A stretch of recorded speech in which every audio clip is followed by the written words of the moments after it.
कल का प्रसंग रह गया है। तो शिवरात्रि के संबंध में दूसरा आख्यान चल रहा है।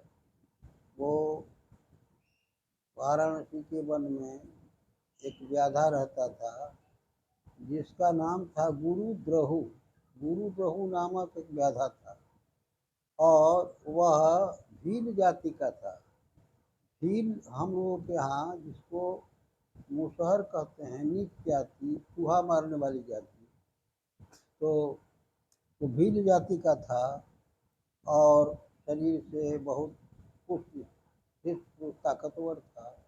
चोरी भी करता था और उसका काम था शिकार करके, शिकार, हिरण का शिकार, पशु का शिकार करके परिवार का पालन पोषण करना, यही उसका काम था। परिवार उसका बहुत बड़ा था, चोरी भी करता था। सर वो निष्ठुर था, क्रूर था, आदमी सही नहीं था। लेकिन एक दिन ऐसा हुआ कि दिन भर शिकार नहीं मिला। ये सब बातें हो चुकी हैं। दिन भर शिकार नहीं मिला तो ये शिवरात्रि के संबंध में ये कहानी है कि शिव जी की पूजा 4 पहर अर्थात रात्रि में जग करके वो कहते हैं कि हम फूल पत्ती चढ़ावा, बेलपत्ती सबसे प्रसन्न नहीं होते। हम प्रसन्न होते हैं जो उपवास करके, भूखे रहकर, उपवास रहकर जो मेरी स्मृति करता है उस पर मैं जल्दी प्रसन्न होता हूँ और मुँहमांगा वर उसे प्रदान करता हूँ। तो अनायास वो शिकारी व्याधा जिसका नाम गुरुग्रहु था, वो एक दिन उसको कोई शिकार नहीं मिला। तो रात्रि के समय हिरण और हिरनी के संबंध में आपने सुना ही कल। तो हिरनी की बहन आ गई, तीसरे पहर कहानी है। तो तीसरे पहर में हिरनी की बहन आ गई और वो भी, उसको भी प्यास लगी। तो वन में वो बेलपत्र, जिसको बलपत्र कहते हैं, बेलपत्र के वृक्ष के नीचे शिवलिंग की स्थापना थी और शिवलिंग के पास एक पोखरा था। उसी पोखरे में पशु पानी पीने आते थे। तो तीसरे पहर में वो हिरनी की बहन आ गई और उसने तुमड़ी में पानी कमर में बांध कर तुमड़ी बना कर रखा था ताकि प्यास लगेगी तो पानी पिएंगे।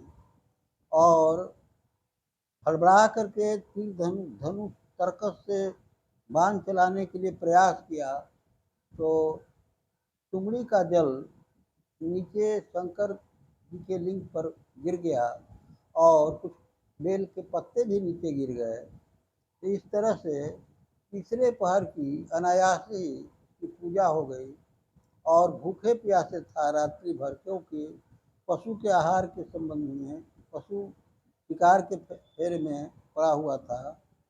तो हिरनी की बहन आ गई तो खड़खड़ की आवाज़ हुई।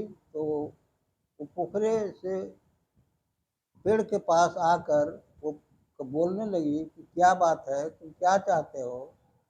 उसने कहा कि आज दिन भर शिकार नहीं मिला है, तुम्हारा शिकार करना चाहता हूँ और हमारे परिवार में सब लोग भूखे हैं। तो कहा कि एक ऐसा करो कि हमको छोड़ दो। और प्रतिज्ञा, कहा कि मैं पूर्ण प्रतिज्ञा कर रही हूँ कि बच्चों को व्यवस्थित करके और पुनः मैं आ जाऊंगी।